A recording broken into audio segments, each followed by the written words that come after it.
Joining me now is Republican strategist Susan Del Percio, Adam Jentleson, the former chief of staff to Senator John Fetterman and the former deputy chief of staff to Senator Harry Reid, and former advisor to President Biden's 2020 campaign, Alencia Johnson.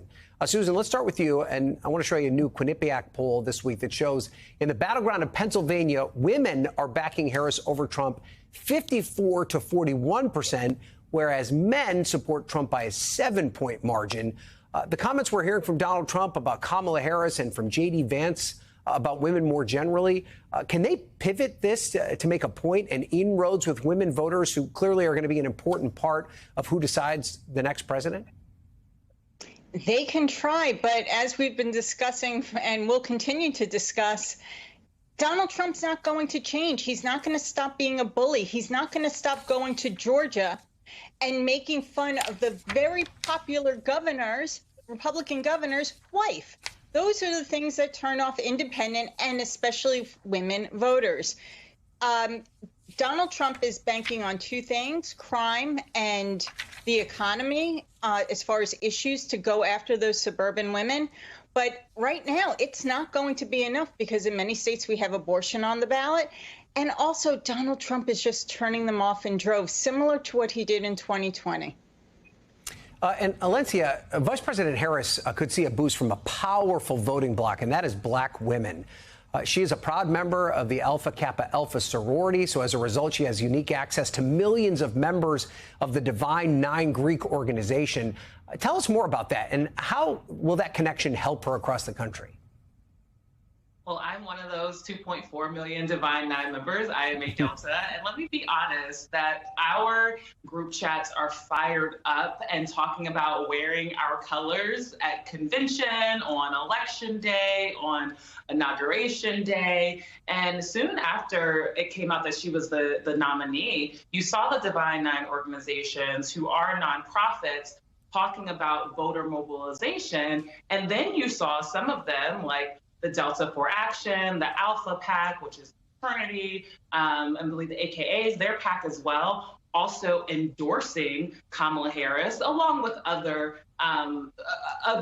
members of the Greek letter organizations that are running for office. And so you will see this contingent not only mobilizing their members, also, they are leaders and influential folks in their own communities, so they will continue to mobilize a lot more black voters within their service areas and beyond. Adam, Vice President Harris, she is getting support from these different voting blocs, but there is a worry that she's losing a contingent of older white voters who supported President Biden at the top of the ticket. What can the Harris campaign do to hold on to them?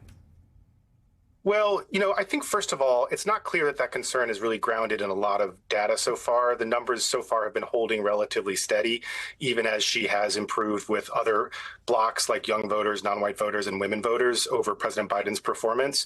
So we have to wait and see if those losses really do manifest. But I think there's a lot of things she can do. She's been very smart so far about signaling moderation across a number of issues. She's been running aggressively on border security, on her own role that she did play as vice president in reducing border crossings over the past couple of years.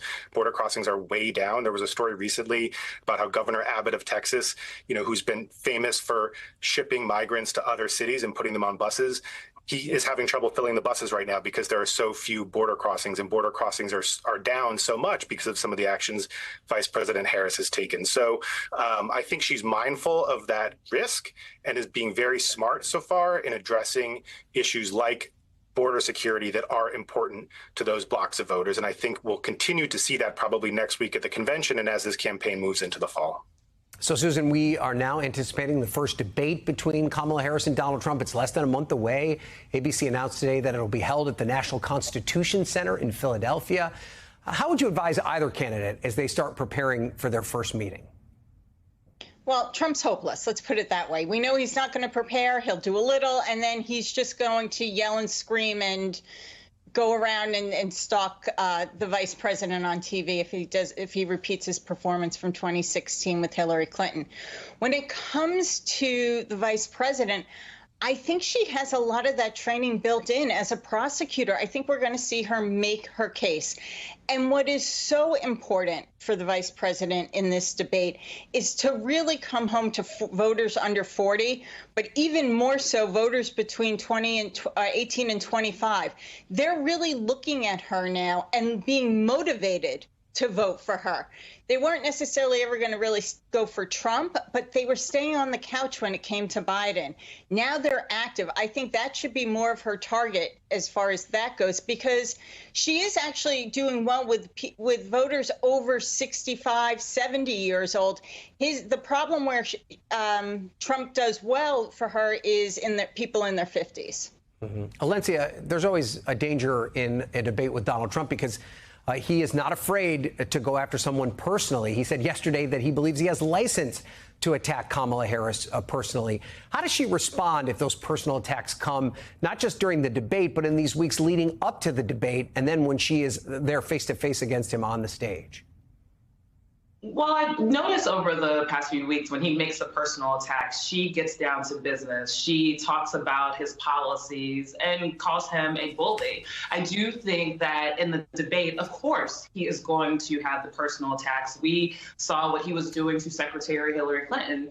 But if I was him, I'd be pretty scared because I remember Vice President Harris when she was senator and prosecuting the case when people were at the judiciary hearings. And I think that is what you're going to see from her, shut him down, kind of like she did Vice President Pence, telling him that she was speaking and to stop interrupting her, and then moving forward with very real policy. And Adam, there is some new polling from ABC that shows that more Americans are paying attention to what's happening in this debate, and they have more of a favorable impression of Tim Walz than they do of J.D. Vance. What impact is the bottom of the ticket going to have in this race coming up?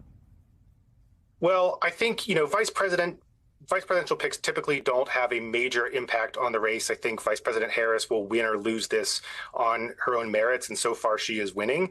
But, it is the first major decision that she's had to make as the de facto or presumptive nominee. And I think the evidence shows that she made a great decision here. Governor Walz has proven extremely popular, much more popular than his Republican counterpart, who is already creating major headaches for the Trump campaign. He's proven a very adept campaigner. He's great on the stump. He's funny. And he clearly enjoys the job. They always say interviews for the job you want, and he really clearly wants this job.